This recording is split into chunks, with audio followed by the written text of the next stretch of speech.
Hello, everyone. I'm Danny Heumann, and I'm the Chief Analytics Officer at Environics Analytics. It is my pleasure to introduce someone that I'm sure many of you are familiar with, Dr. Doug Norris. For those of you who don't know Doug, he spent nearly 30 years with Statistics Canada before joining EA, where he earned the nickname of Mr. Census in his role as Director General of Social and Demographic Statistics. He is one of Canada's leading experts on the census and has had plenty of experience assisting organizations in using the census and other statistical information for planning and marketing projects. Today, Doug will be sharing the latest on demographic shifts in Canada by highlighting how immigration and an aging population are driving rapid changes across the country and the implications for organizations. With that, I'd like to call on EA's Chief Demographer, Dr. Doug Norris, to the stage.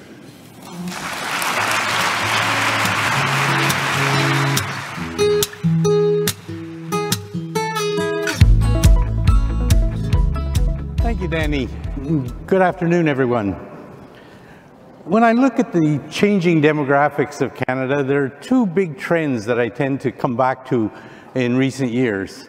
One is what's happening with immigration, and the second is what's happening with the increasingly large older population. And these two populations are growing. They're accounting for an increasing share of income, an increasing share of expenditures, but they're also very diverse. And so I'd submit to market to these two groups successfully, you really need to understand the diversity within each of these groups.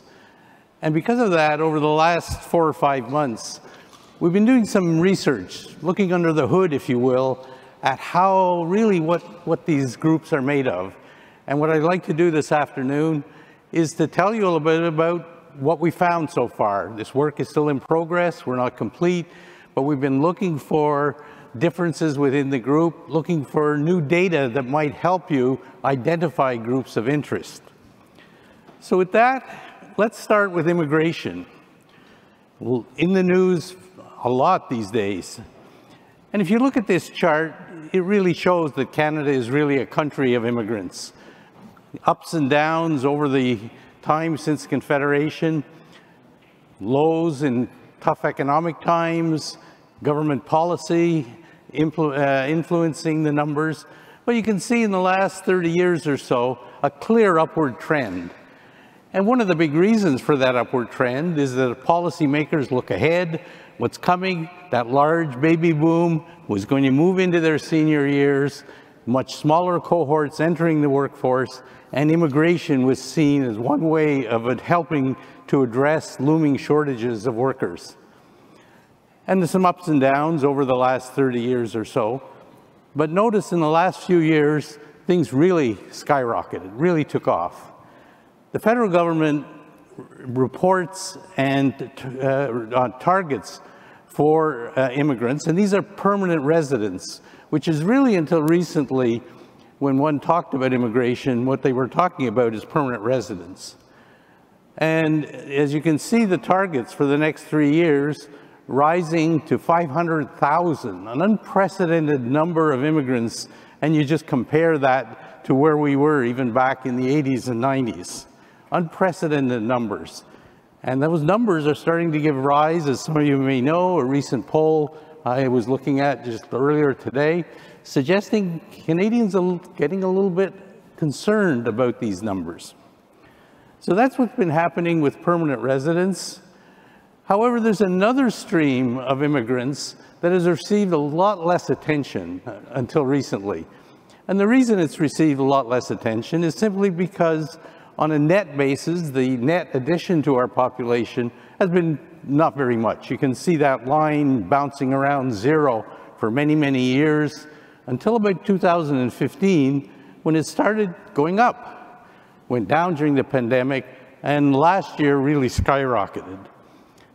And these group of what I'll call non-permanent temporary residents are made up mostly of students, international students who come to study in Canada, and temporary foreign workers, addressing some of the labor shortages that are perceived that we have.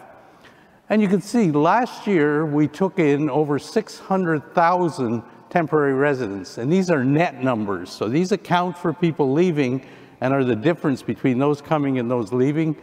Add that to the 400,000 permanent residents, again a net number.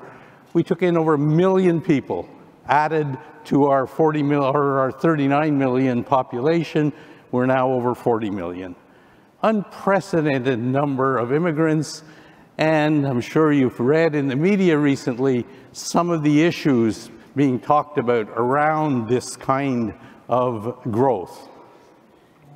One of the things that I'm not sure everyone realizes is that if we look at permanent residents, for many years, a portion of new permanent residents had actually been in the country for a number of years. One of the common paths to permanent residency has been coming in as a student, studying for 3 or 4 years, getting a work permit, getting a couple of years of Canadian experience, and then applying for permanent residency. And so a new permanent resident doesn't necessarily mean a new arrival in Canada, and I think that's an important point. And you can see a decade or so ago, about 20% of permanent residents were, had prior experience or were here for some other temporary permit. And that number has been creeping up. It was very high during the pandemic, understandably. People couldn't come in from abroad.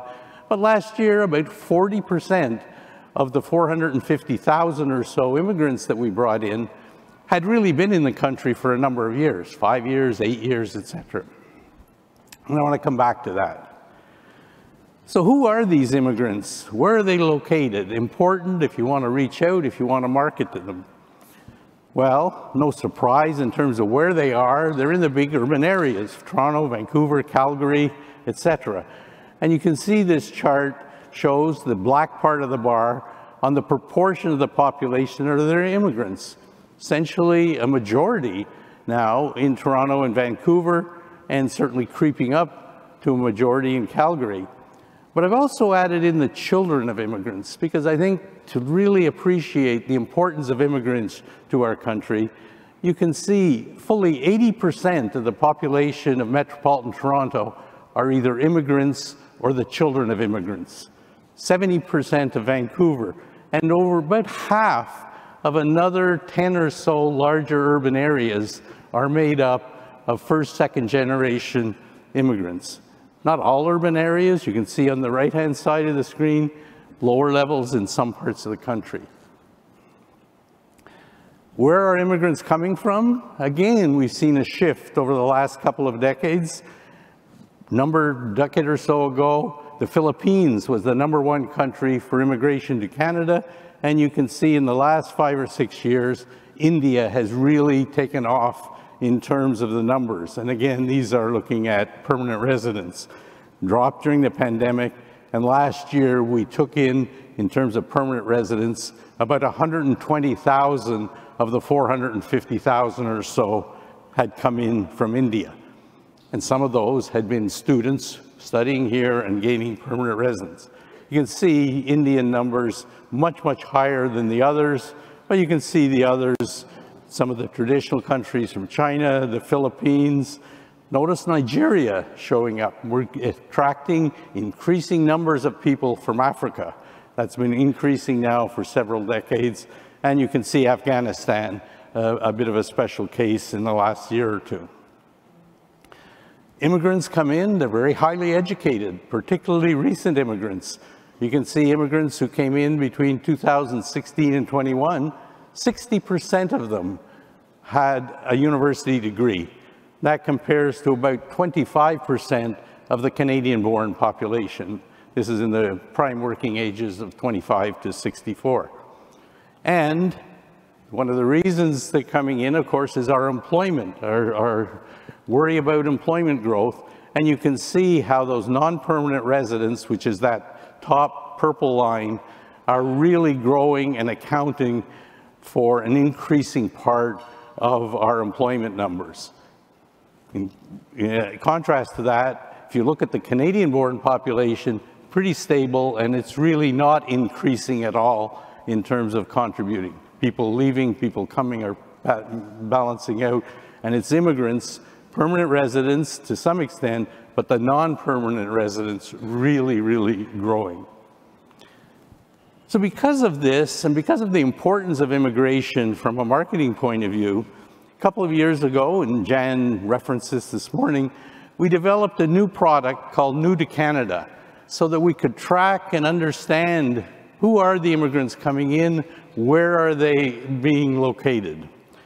And so we use data from Immigration, Refugee, Citizenship Canada, data on permits approved each year. And there's data available on that by country for where people were coming from, by where they were going, which kind of cities, which cities were they settling in. And we took that data, used some modeling, as we do with other data, and came up with a product that really allows us to look at where immigrants are settling down to a very low dissemination area level. So we could get an understanding. We used the models based on what we saw in census data and other techniques. We update this kind of data quarterly, and because it's at a dissemination area level, those of you familiar with our segmentation system, PRISM, realize that we can match that to PRISM. And so we can get a picture of where and what kinds of immigrants might be settling where. And just to show you, the map's supposed to come up. Maybe it's slow in getting there. There it is. That just shows a map we've done a couple of years ago, but shows you settlement patterns here in Toronto for immigrants from different parts of the world. And tying it into PRISM, one identifies the top PRISM segments that our immigrants make up. So one can get an understanding of who immigrants are. But as I mentioned, some of the immigrants who get permanent resident permits have actually been in Canada for some time. And so for some reasons, maybe of interest would be those who are newly arrived, let me say, in the country, as opposed to those who get a new permanent resident permit. And so what we've been doing is looking at data, some data we get from IRCC, the Immigration Department, to try and identify people who are newly arrived and separate them out from the rest of permanent residents who may have been here some time. And we're doing that. It's still work in progress. We've got some data. We've got some, I'll show you some results that we have so far. But so we have two sets now, both on permanent side and also on the temporary side, because on the temporary side, people can renew their study permit. They can move from a study permit to a work permit. So again, unpacking that and getting who are the people who are newly arrived in the country. And you can see the difference between the two. This is permanent residents versus new arrivals, I'm referring to it here. And you can see they're about 60% of the total. So 40% of the permanent residents last year, and this is actually data for a 12-month period ending first quarter of this year, were in the country for a number of years, 5 years, 8 years, a number of years. Similarly, of the 1.4 million temporary residents that were approved last year, only, 800,000 or so were new. The rest had been here, were moving from one status to another status. So we can get and use this data the same way as our New to Canada data, and we can look at where this is permanent residents, newly arrived, are coming from. A lot of the same cities, in this case, show up. Countries of birth, you can see India still at the top. For non-permanent residents, again, many of the big cities, a little bit different countries. You can see the large Ukrainian group that were actually given work permits to come to Canada. And you can see them the second highest behind India. Again, a special case for last year. So we're starting to be able to identify these. You'll be hearing more about it in the near future. Just a couple of words about how this is playing out in terms of how fast we're growing. And as you can imagine, there's a direct relationship between immigration and population growth. At the national level, virtually all of our population growth is now coming from immigration. The births and deaths are getting to be pretty close into equilibrium. And you can see directly the impact. Last year, those large number of over 1 million immigrants coming in resulted in a 3% growth in our population. For many, many decades, we had been growing pretty steady rate in and around 1%. So 3 times the growth last year compared to that long-term average. But some other things have been happening at a regional level in addition to immigrants. Certainly immigrants play a major role not only at the nation level, but in major big cities.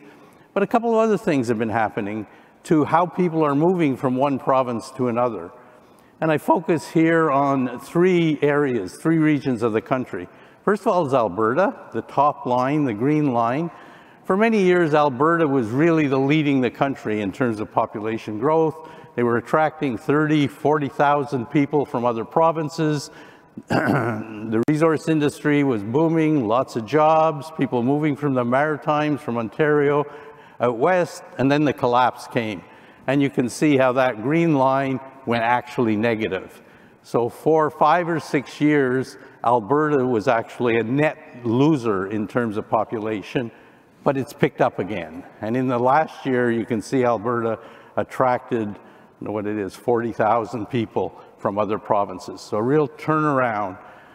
The other turnaround happened in the Maritime provinces. For many years, that blue line, a lot smaller numbers, but remember the Maritimes are a lot smaller than Ontario and Alberta.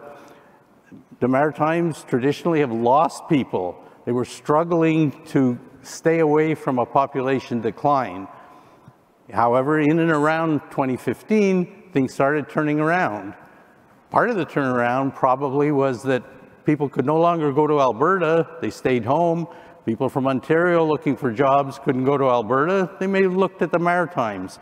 And so you can see the Maritimes started picking up.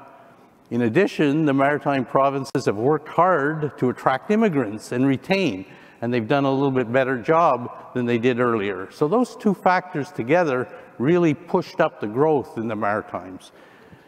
On the other hand, Ontario, if you look at Ontario, for many years, interprovincial migration was not really important in Ontario. Lots of people came, lots of people left, and it's sort of washed out. You can see it very close to 0. But look what's happened in recent years. The orange line has really declined. So last year, something like 60,000, 70,000 people left Ontario, many of them going to Alberta or the Maritime provinces. The result of all of this, where was the growth?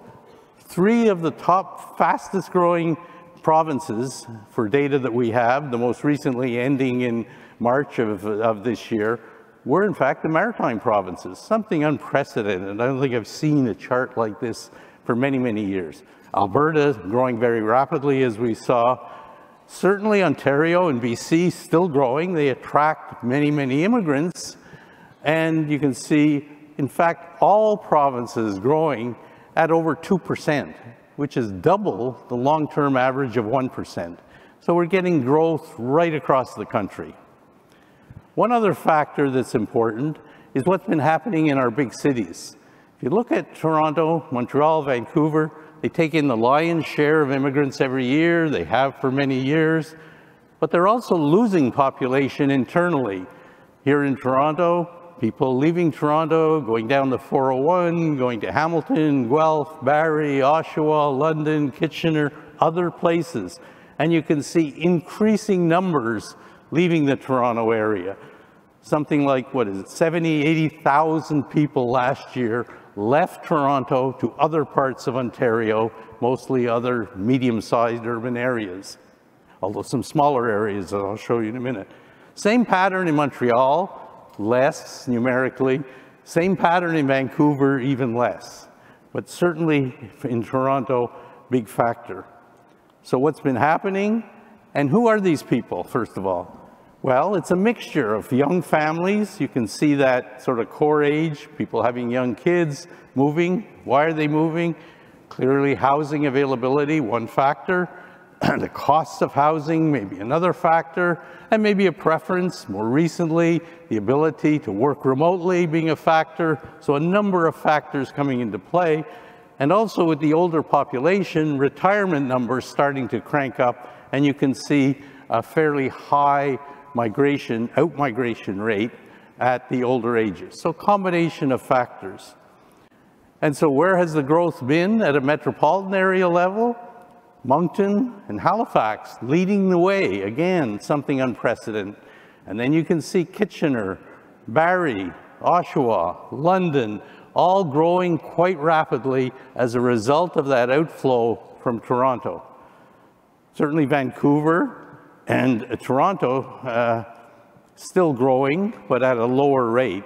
Montreal, quite a low growth because of the cap on immigration that Quebec has had in the recent years. But in addition, there's been growth in smaller urban areas. And you can see here places in the Laurentians in Montreal, the Eastern Townships, places like Wasaga Beach here, Carleton Place, a community just outside Ottawa, Squamish, the Whistler area, booming in terms of population as a result, partly of retirees moving to those areas, partly likely in recent years, the ability to work remotely from these areas, a number of factors causing growth in these smaller urban areas. So some real shifts in terms of population makeup in our country. Let me turn to the other group that I want to talk about this afternoon, and that's our rapidly growing older population. Not a new phenomenon. The older population has been growing very, very rapidly for a couple of decades. You can see growth over the last decade or so, or 3–4% a year, compared to a growth of under 1% for the younger population under the age of 65. And it's going to continue for another decade. Fairly high growth. And of course, the reason for that is that large baby boom cohort has been moving into their 60s, now in their 70s, the oldest boomer 77 now, and pretty soon the whole boomer generation will be in their senior years or over the age of 65. So fast growing, increasingly important as a consumer group, increasing expenditures from this group. But there's been a change within the group, and that is, in the last decade, the growth has been high at the low ages of the senior years, the 65 to 74, 75 to 84. That oldest age group, 85 and over, still growing quite rapidly, but at a more moderate rate. But now we're seeing a shift.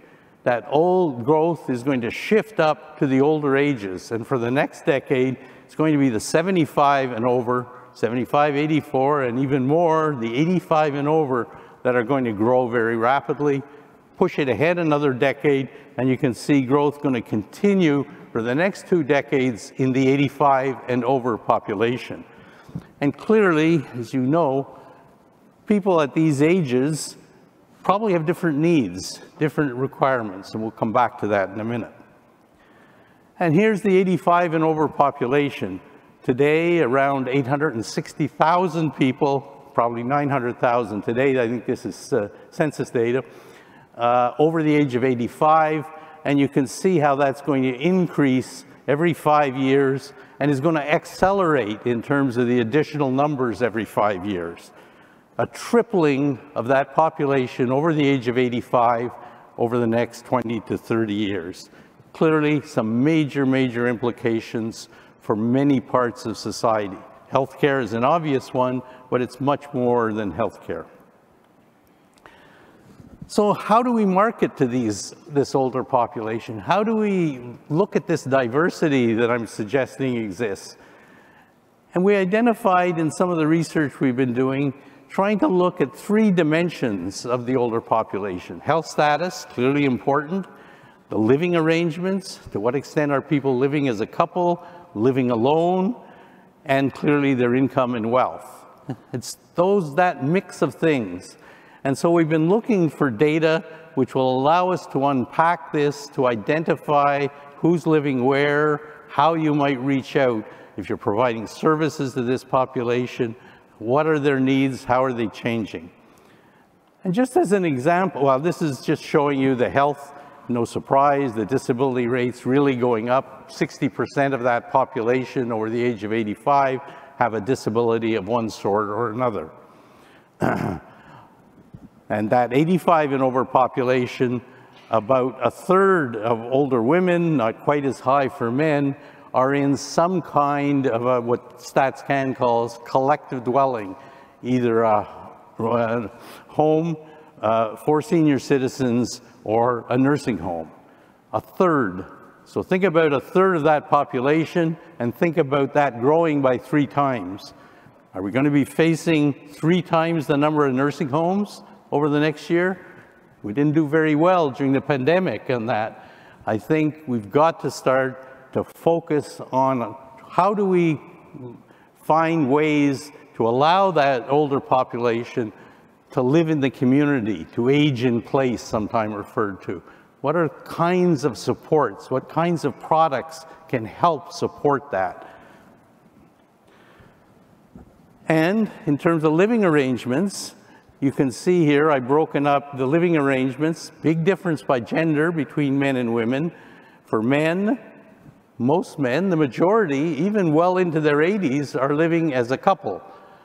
Men generally die earlier, they have a shorter life expectancy, their partners, spouses outsurvive them, and you can see the proportions living alone don't change a whole lot, even well into their 80s.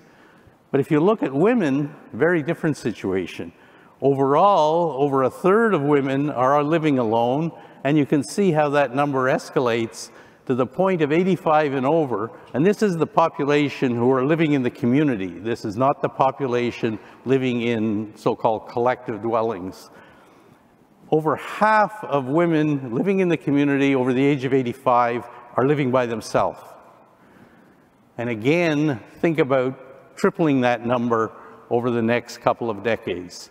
Clearly, living alone has many implications for the kinds of services you need, for the kinds of products you need, for the kind of housing you need. And so big, big implications for this population. And just to show you one of them, I looked at home ownership and the type of dwelling that that older population lives in. About a decade ago, I can remember people talking about, boy, this big baby boomer cohort, we're really going to see a lot of downsizing. They're going to sell the big family home and move into smaller.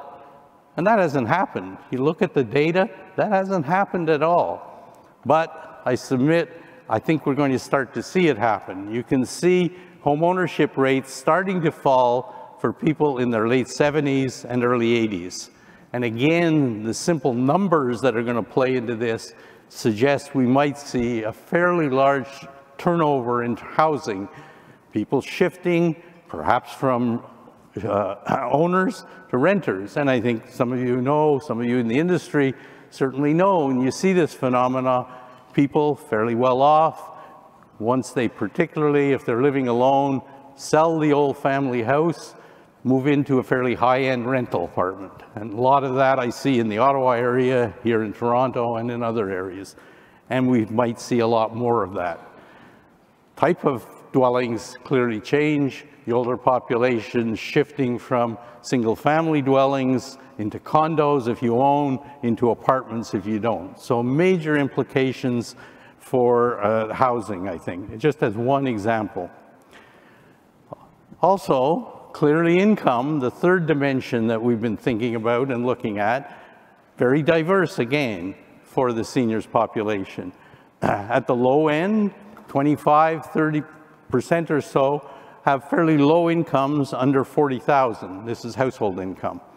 This is from our income by age data. At the upper end, about 30% of all older households have incomes over $100,000. So you can see this dichotomy. And of course, a number of part of the older households also are sitting on considerable number of assets. These are liquid assets from our liquid asset product. You add into that real estate and wealth would show the same kind of pattern. So lots of diversity on health status, on living arrangements, on income. And this just shows the increasing importance in terms of expenditures and income for the older population. They account for as much in income and not much expenditure as many of the other key groups that are often the focus from a marketing perspective. And that's the group that's growing. On the right-hand side, you can see the growth in income from the various age groups. So what we've been doing is thinking about where the spending might really occur. Who is going to benefit from this older population? And clearly seniors spend on everything like the rest of the population, but there may be particular areas. Health products, an obvious one, I think, given the changing health status. Travel, leisure, riverboat cruising, those kinds of things really attracting a lot of seniors. And not only for themselves, but now they're looking at bringing children and grandchildren as they travel, as they go. An important source. Financial management of wealth, management of resources, particularly a couple, when one passes away, leaves a person staying at home, what happens to the wealth? How is it managed? Luxury items. We saw a lot of older households sitting on a fair bit of money. Kids have left home, now it's time for us. And you see luxury items, people renovating. And just anecdotally, in the community where I live in Ottawa, people moving in, an older community, and renovating the total house that they move into. Lots of that happening. And clearly, on the other side, as a result of the deteriorating health status, home care, caregiving services, how are these people going to live out their older years? Home monitoring devices for all of that population living alone. Home delivery services, again, when mobility comes into play. Those are just some of the examples, and I'm sure there are many others. So what we've been doing is trying to say, well, what kind of data do we have or might we put together to help unpack some of this? And so we've developed, first of all, an overview of seniors. So we have done some detailed work on a profile of seniors. I'm thinking, and probably we'll look at doing a webinar on the seniors population over the next month or two.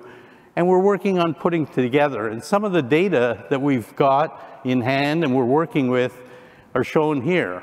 Some of the financial data from our current products, average income, liquid assets. We've also gone into the census and looked at housing affordability of seniors, the poverty rate of seniors. On the living arrangement side, home ownership, type of dwelling, household type, those kinds of variables. And one of the census variables that really I feel has been overlooked for many years, there is a question on the census that some of you may not even realize is there on what's called activity limitations, where the sample that receives the so-called long-form census answers questions on whether you have an activity limitation from seeing, from hearing, from walking, learning, etc. And that data is on the census primarily to allow StatsCan to do a very detailed disability survey, which they've done and we'll get the results of. But that disability survey doesn't allow us to go down to low geographic levels. The raw data on activity limitations, which is not really disseminated very much from StatsCan, they feel it's really not a good indicator of disability, which I would agree with, but I'd argue it can be very useful in pointing out populations that are in need of various services. And so we've acquired data from the census at a very low level, at a dissemination layer, on all of these characteristics. And we're in the process of putting that together into some kind of a data set of some sort, which you'll hear more about. Certainly, this is still work in progress. We'd be interested in hearing from those of you who might really want to focus on these two populations that I've talked about.